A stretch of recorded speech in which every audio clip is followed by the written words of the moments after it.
Good evening, Brian. It's late, and it's Monday. It's currently, I think, about 10:15, and I've just gotten home from work because tonight was the final final night for sign language classes. I don't know if you remember this from when you took class, but usually the final evening we have all of the levels get together for the final party, and so that's what tonight was, so it was a little bit long. But it actually has sort of become one of my favorite parts of working at CSDHH. I've sort of become the person who handles the sign language classes. I deal with all of the registrations before class. I help build the curricula, and I set everything up. I contact teachers, I get rooms and everything, and then once classes start, I sort of help facilitate the running of everything, and then for the final party, I usually handle all of the coordination for that as well. So sign language classes have sort of become my baby since I've been working there.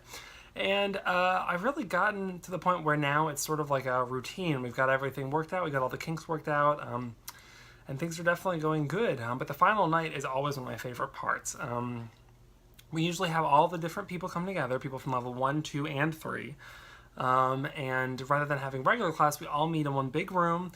We usually order pizza and have that delivered, and all eat that. And then we have a bunch of activities, and we've sort of designed the activities to be something that is fun and entertaining and is not just a regular old class where you're sitting and being taught, but it still is related. So we build the activities based on the vocabulary that they've learned in the session so far.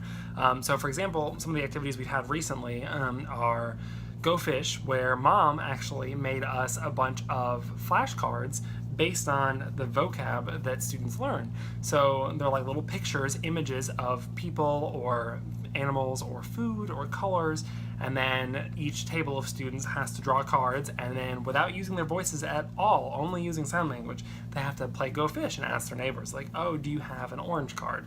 Do you have a mom? Etc., and play Go Fish that way.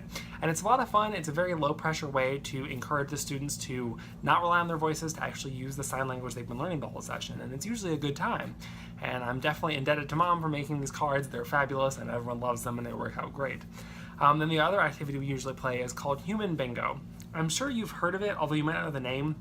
Most of the time when I describe it to people, they don't recognize the name at first, but once I start talking about the rules, they're like, oh yeah, I've played that.